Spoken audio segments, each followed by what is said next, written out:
Welcome to Replenish. This is the atmosphere of discovery where we discover the master's plan for our lives. Today's session is on guilt and shame. Guilt and shame. This is session number 88.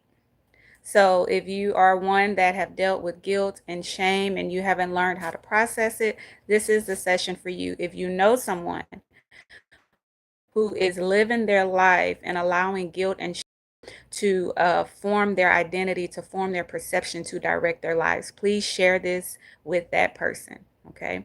So, guilt is a feeling or emotion depending on where it is located. Okay. So, if the guilt is just in your mind or your thoughts, it's a feeling. If it is in your heart, then it is an emotion. Okay. So, you get this feeling or emotion when there is a violation or a fault that you are responsible for, or a violation that you feel responsible for. So sometimes you're not guilty, you just feel guilty. Okay. When there is an accusation against you, if you accept that responsibility, whether it's yours or not to accept, guilt shows up. Right. And then shame is produced by feelings of dishonor and disgrace. Right. So when honor has been confused or devalued, it produces shame. Right?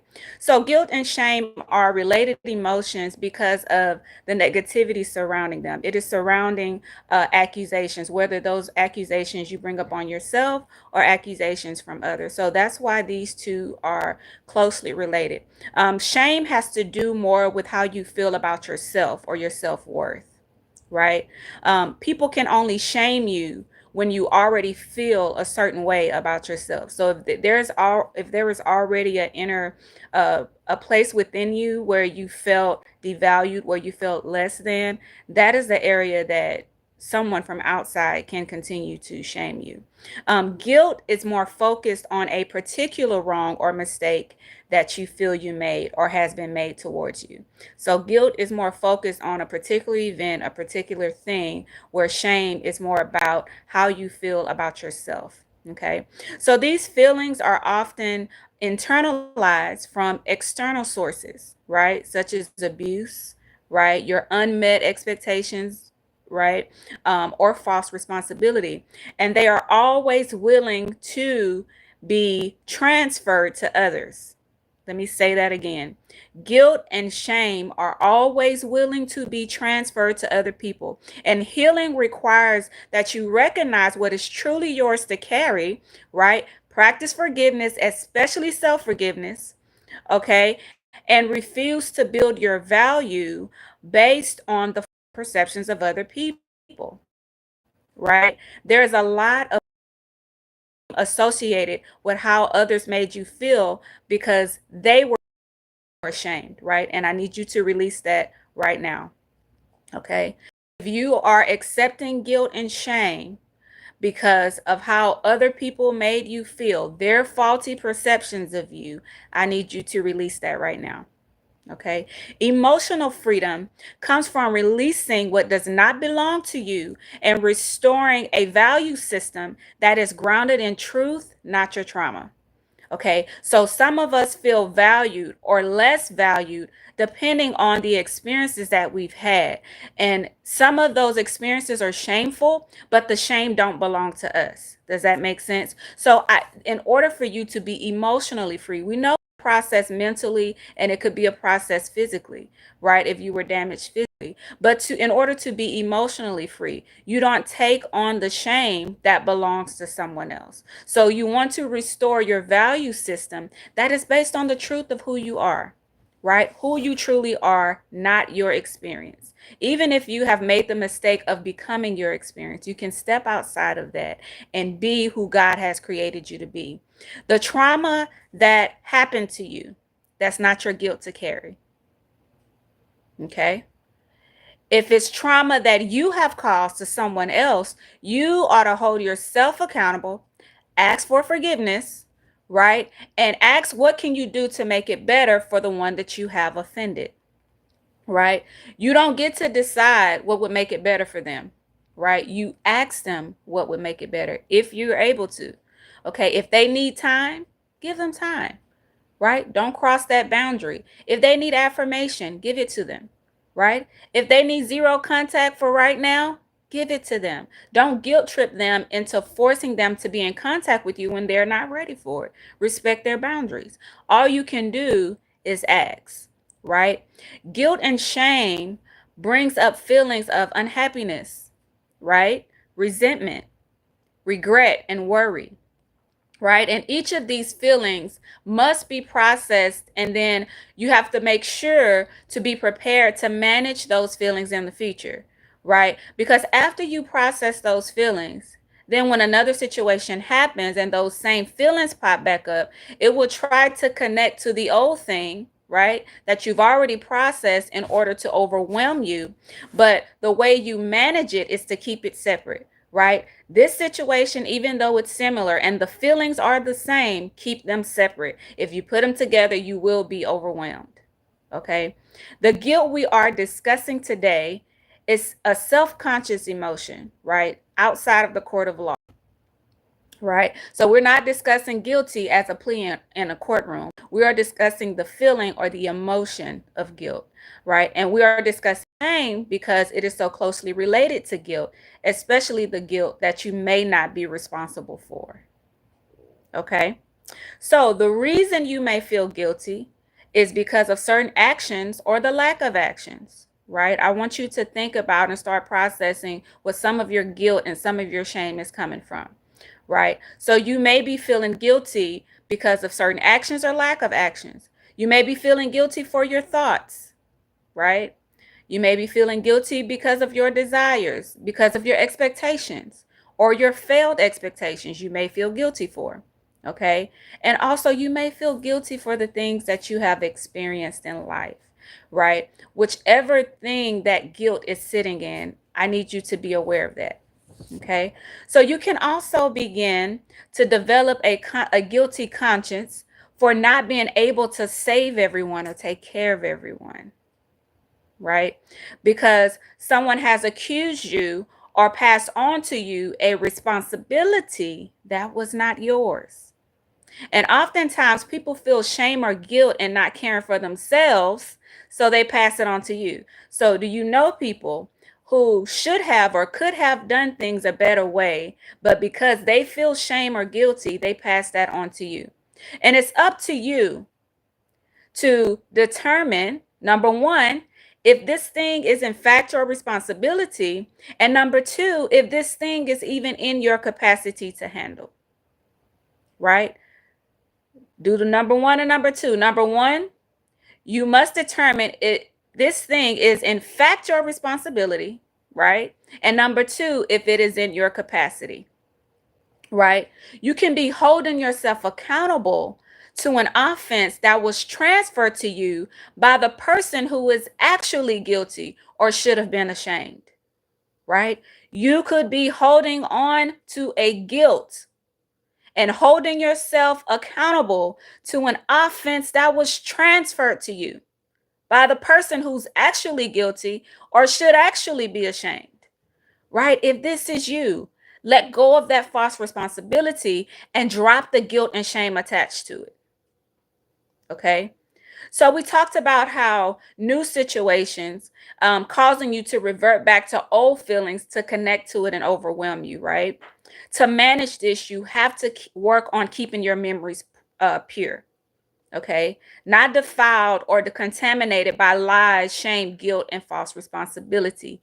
Keep your memories pure. Once you've processed something, don't let anything defile that. Don't let anything undo all of that work you've done to process through that situation, to process through those feelings, right? Don't allow the lie that you didn't get over something when you did the work, right? Just because something similar comes around trying to deceive you into building a case that retries you for the same mistake doesn't mean you have to believe that lie. Okay. When you don't process that regret, that shame, that resentment, and that pain, it is able to try you again using a different but similar situation. And I want you to catch that. Okay. Just because something is similar doesn't mean you do it together. doesn't mean you revert back all the way back before you did the work to overcome. Does that make sense? So don't be deceived into believing that you haven't gotten over something just because something similar happens, right? It can trick you into, oh, add that with it, right? Add this with it, okay? Don't do that. Keep it separate. Keep those situations separate, because what happens is we start to think, oh, since this person did this to me and then this person did this to me, that means I'm not worth something because I got taken advantage of, and this time in different ways, right? It may not be in the same way. Then you begin to think that it's you, that you're the problem because you were taken advantage of. So keep the situations separate. Pain will create bitter roots. Pain will create bitter roots, right? But pain can also stem from you punishing yourself because of feelings of shame and emotional guilt, right? You still haven't forgiven yourself, even though God has, right? Let the shame and guilt go. Stop holding grudges against yourself, right? Resenting yourself, living with unresolved guilt, or spending years being too afraid to be vulnerable. Okay? These emotions might even be the source of your physical pain, right? The headaches that won't go away, the digestion and intestinal issues. Is there still some guilt and shame that you are holding on to? Right? And is it somebody else's guilt and shame that you're holding on to that's could be causing you physical torment, mental torment, and emotional pain?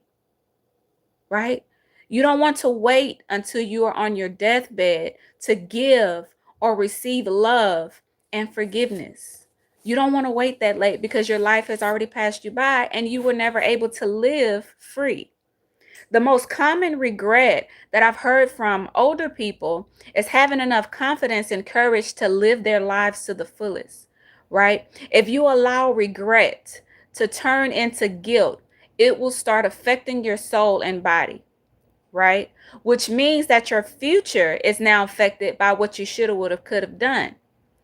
Guilt and shame are transferable. Some of that guilt and shame you're holding on to does not belong to you. I need you to understand that. They can be transferred to you from your children, your close family members, friends, anybody close to you, right? Can you think of moments where someone was telling you about their situation and you begin to feel that shame and guilt creep up behind you? Like literally, you feel it come into the room, right? Looking for you to accept it, masking itself as a victim, right? Think of those moments that you felt yourself accept that guilt and accept that shame. Guilt is very generous. It loves to share, even unintentionally, right? So you have to be careful when you are hearing things that you're not accepting something that don't belong to you, right?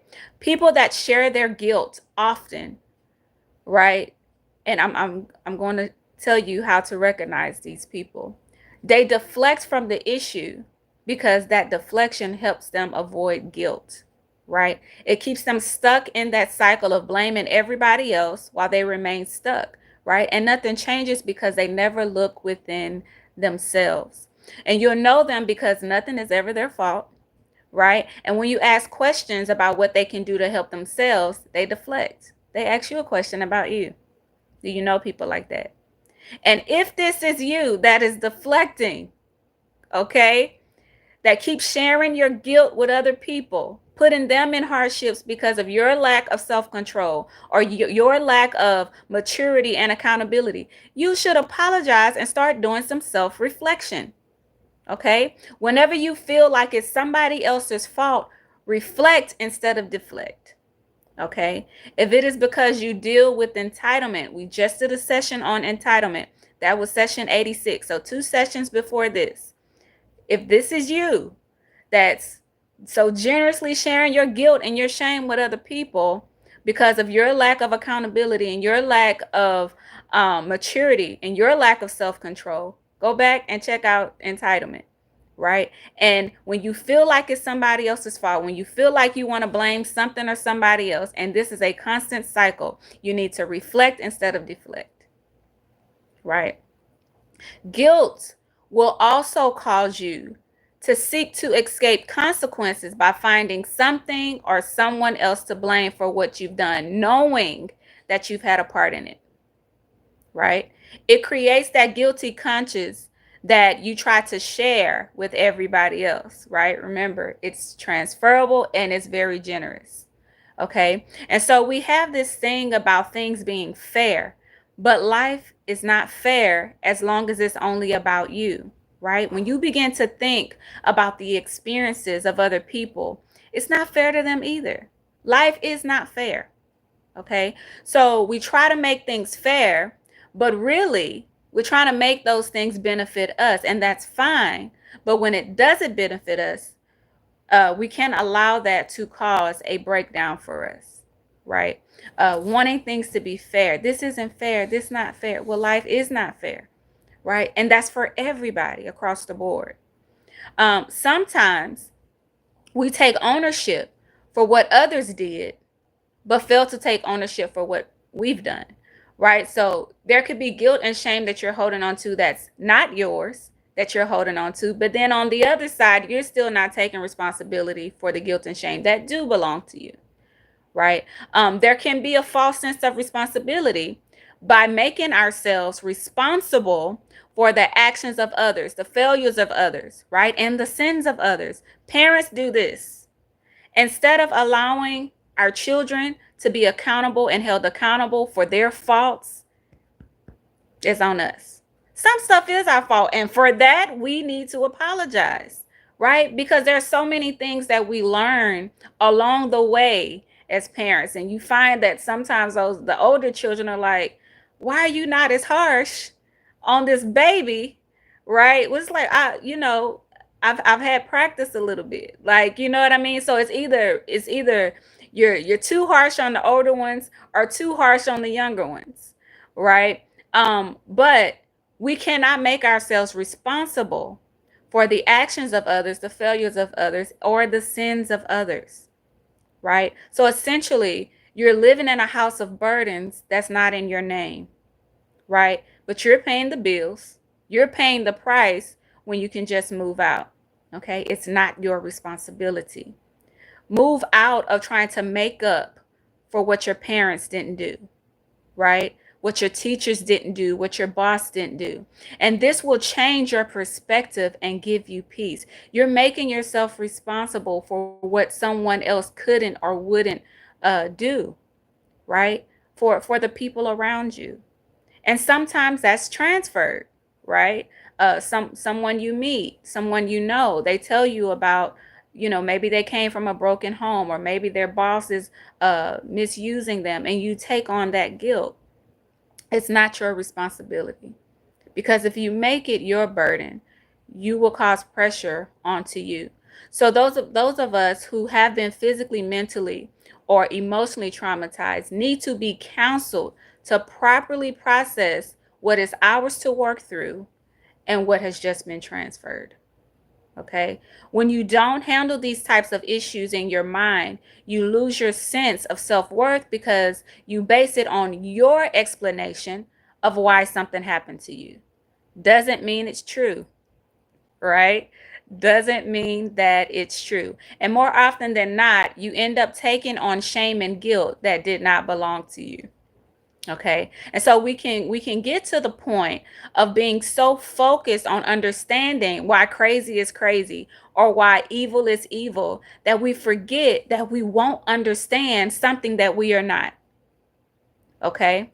So you can end up focusing on it until you become evil and crazy because you're so busy trying to find out why someone did XYZ, right? And you had no business trying to understand, trying to get into their mind to understand why evil is evil, right? All that needed to be understood is you were wronged and how did it affect you so that you can no longer allow it to drive your decisions, right? So when you become hyper focused on why something was done to the point of diminishing your value in order to gain your value back, you end up doing it in destructive ways, right? You become another person because you've allowed somebody else to erase every trace of you in search of why did you do this to me? Right? And you needed that focus to combat the destruction of your value system, right? Not to pour into understanding the mind of an evil person or understanding the mind of a crazy person. Okay? People who have evil intentions or desires for you, they devalue you in their minds long before they do it verbally or physically. Okay? And you will see it in the way that they speak about you to others or about people like you, right? Their distaste is evident by their actions. So when you notice these things happening and you start to think of yourself as less than, do not ignore it, right? If you choose to ignore it and you place them as a foundation for your value system, you will not value yourself at all. Okay? Is this making sense? So, even if other people don't take responsibility for the pain that they have caused you, for the wrong that they have done to you, that is their burden to carry. That is their guilt. That is their shame. That is their harvest on what they have sown, right? You don't carry their stuff. Give it back. Okay? You are to take responsibility for your healing, right? Get out of their fields, right? Picking up their transferred pain and anger and resentment and rejection and hopelessness, right? That's not the life that you're supposed to be experiencing, right? That's the result of their bad choices or actions that they have to deal with. It's not yours. Okay? So let's talk about feeling guilty for not being able to solve other people's problems. Let's talk about that. If you can't solve it, and you don't hear the answer from God, stop accepting the problem that was brought to you and then feeling guilty and depressed that you don't have the solution. Right? That's on purpose. If God wanted you to solve it, He would give you the answer, period. Right? Period. Not a comma, not a what if, period. Put a period there. If God wanted you to solve other people's problems, He will give you the answer. The ones He wants you to help with, you will have the answer.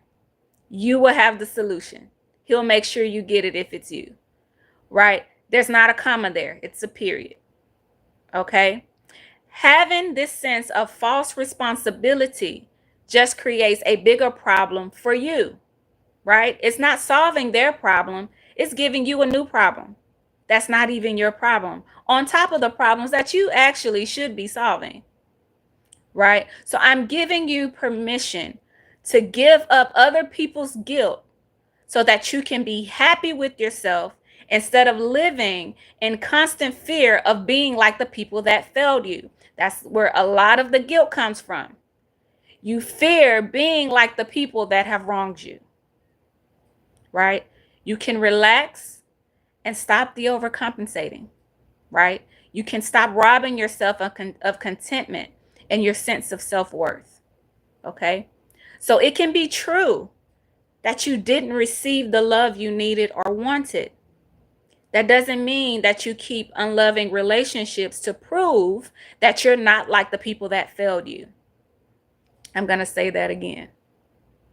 It can be true that you did not receive the love, the protection that you needed or wanted. That does not mean that you stay in unloving relationships to prove that you're not like the ones that rejected and abandoned you and abused you.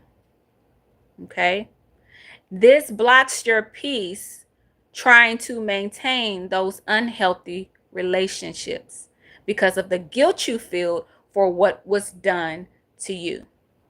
Okay? Everybody doesn't deserve your loyalty. Okay? So stop giving people permission to damage you. Don't give them permission to damage you.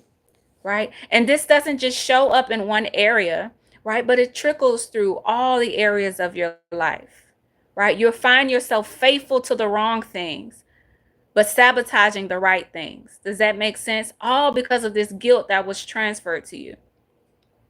So stop burying yourself in other people's faults, other people's guilt and shame, and sabotaging your peace. Okay? Taking on someone else's unresolved issues can corrupt your identity, right? And distort your value system. If a seed with no brain knows how to reach for the light, right? Then you, my friend, no matter how far you're buried, must reach for the light and keep growing until you feel yourself break through the surface, right? We are much more complex than plants, right? But to plant a seed, how does the seed know to grow up and not grow down? We have a brain. So we can get buried under this guilt and shame to the point that we feel that we cannot come out, right? But if a plant can come out of the dirt and go towards the sun, we can come out, no matter how far we've been buried, out of whatever that place is towards the light, right? Guilt and shame, if not properly addressed, will silence you in moments that you need to speak out loud, right? When you come in contact with your destiny helpers, it will shut your mouth. Guilt and shame will silence you. It will cause you to cancel your destiny appointments, right? The shame and guilt that you've been carrying will continue to limit your growth until you drop it. Okay? So to overcome guilt, practice self-forgiveness. Some of you probably never even realized that exists. Practice self-forgiveness. Some of you probably believe that God can forgive you, but you refuse to forgive yourself. Right? Get in the practice of receiving forgiveness. Sometimes you're still holding on to guilt for things people have already forgiven you for, but you're still holding on to the guilt, right? Apologize, make amends, and accept the consequences, right? Sometimes we want to avoid the consequences of our actions, so we absorb the guilt into our identity, paralyzing us, right? Instead of addressing it and accepting the consequences. Okay? Manage your perceived failures and value system to deal with the shame. You need to manage your perceived failures. And I say perceived because some things we think are failures only because of someone else's opinion. They're not actually failures. But because of what someone else said and we took that as facts, they're failures to us, right? When you manage those perceived failures and you manage your value system, it helps you deal with the shame, right? Because shame is involving your self-worth. Okay. If your value system is looped in with other people's opinions, meaning that what someone thinks of you, you make it factual, right? Then you have made yourself a breeding ground for shame fruit, right? You allowed them to plant the seed, you watered it with your thoughts, with more people's opinions, and then you produce shame fruit, right? But when you find the satisfaction in the lessons that failure and mistakes teach you, you will begin to bear fruit of humility versus shame. If you're dealing with shame, find the satisfaction, find the good thing, find the lesson that you learned from the failure and from the mistake. Okay? Humility is intentional lowliness without you having to trample your self-worth, without you having to diminish your self-worth, right? Humility is confidence without arrogance. It's meek, right? So you don't need to solve every problem to be worthy. I'm going to say that again.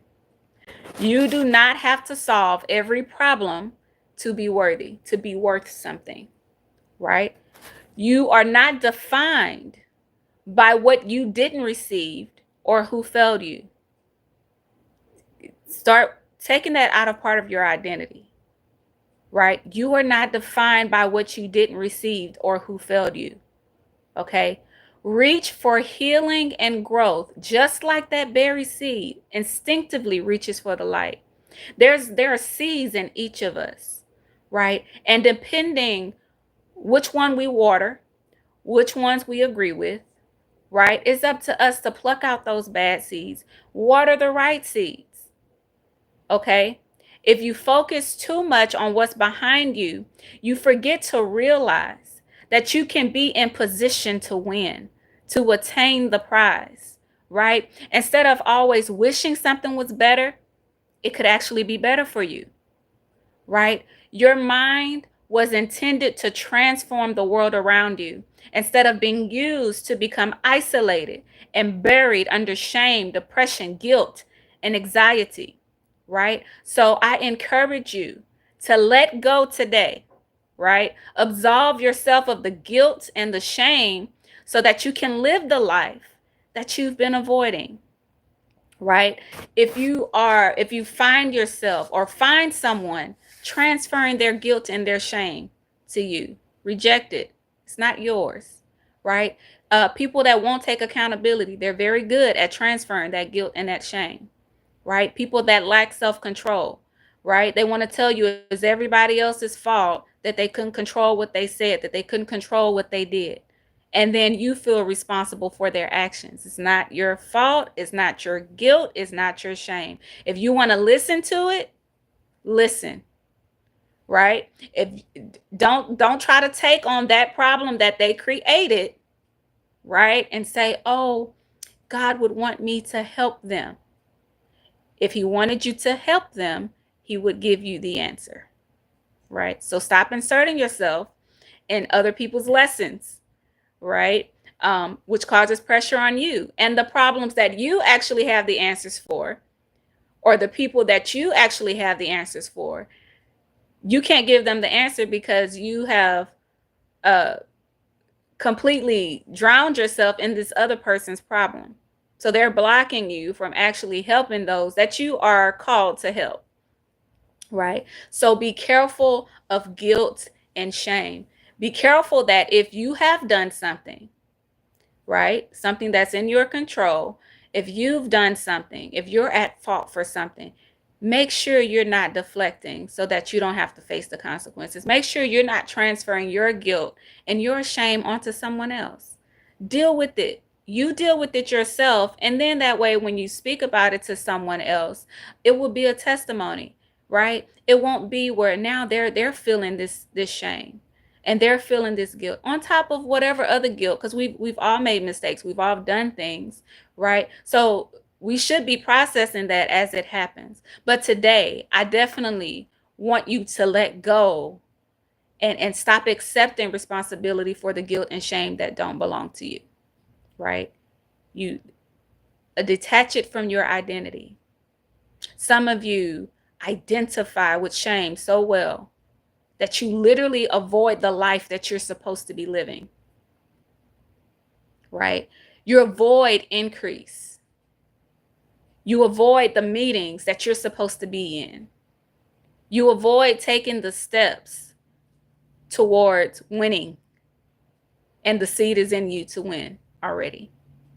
Okay? So if you know someone who is guilty, if they are guilty or they have accepted guilt that is not theirs, please share this with them, right? We have a right to freedom mentally, physically, spiritually, and emotionally. It was a mighty big price that was paid for our freedom. So let's live like that, right? Detach that guilt and shame from your identity. It's not who you are. What has happened to you is not who you are. What you've done, the mistakes you've made, is not who you are. It's what was done. Okay? Can we separate that? What has happened to you is not who you are, and the mistakes you've made is not who you are. It's what was done. So the feelings attached to what was done, deal with that. Detach it from your identity. Because if you make it who you are, it will direct your life. Every decision you make will be based on that thing that was done to you or that thing you did. And that's not how you're supposed to be living your life, right? So I will see you all next Friday at 3 p.m. Again, if you know someone who is still feeling guilty for something that people have forgiven them for, that God has forgiven them for, it's something they've never done again, help them out. Okay. If there is an offense that you're holding on to, right? And it's in your power to forgive so that someone is not living with that guilt. If you can help someone else heal because they offended you, they did something against you, forgive, right? Because sometimes holding on or holding that forgiveness like a ransom is causing you to be bitter, right? And bitterness is rottenness to your soul, right? Bitterness literally stops you from achieving the things that you could because you won't make certain decisions because you're still resentful and bitter, right? You won't allow your destiny helpers into your life because you're bitter. And these are the people that were sent by God to catapult you to the next level. Okay? Stop holding forgiveness as a ransom. Absolve people of their guilt, right? Let them be free. And you will be free. Because sometimes holding forgiveness as a ransom literally is tormenting you because you're waiting for someone else to do it to you. So you're not having positive relationships because you're waiting for somebody else to do this thing to you. You're waiting to feel resentment again. You're waiting to feel anger. You're waiting to feel this type of pain again. You don't even realize it. That pain that you feel has become so familiar to you that love feels like danger, right? So you attract people that cause more pain to you because you don't want to let go, right? So forgive, receive forgiveness, self-forgiveness, very important.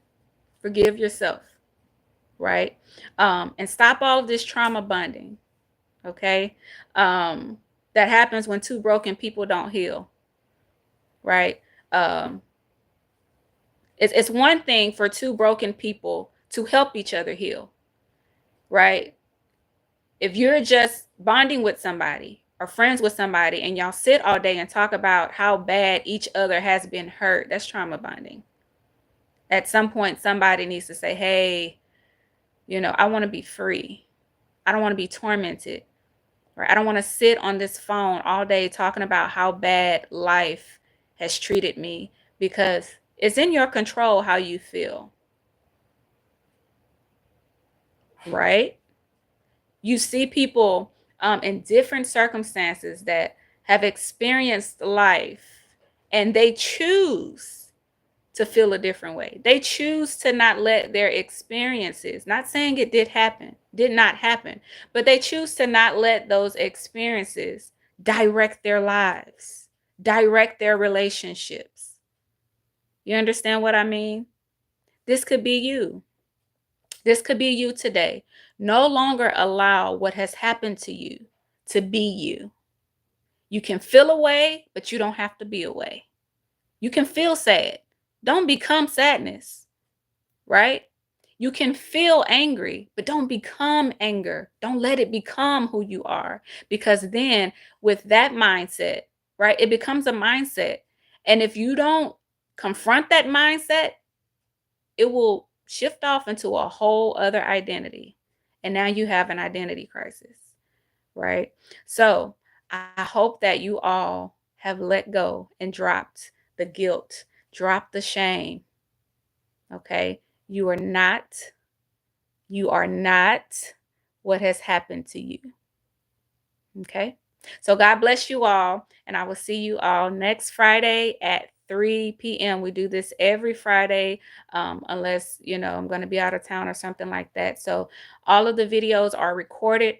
We have now 88 sessions. 88 sessions. Go to the full sessions under Replenish 3125. This is your assignment for the weekend.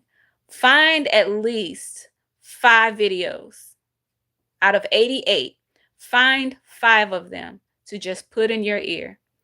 Get you a notepad, right? And learn, and then apply it to your life, and then share it with someone, right? You want to help someone. Okay, this is Replenish 3125 is the support between your psychiatrist and your pastor, right? It's the support between uh, your mental breakdown and your prayer, right? There's an in between that has not been addressed. What do I do in between going to church and seeing my therapist? What do I do when I don't understand why I'm having these feelings? What do I do when I don't understand how to answer the question that my therapist is asking me? Right? That's what Replenish is. It is a support for you. So go look at 5 sessions out of the 88 that we've done. Pick 5, right? Just put them in your ear and learn, and then apply it to your life. And then come back and let us know what you think about it, what revelations you've got. Okay? God bless you all. See you all next Friday at 3 p.m.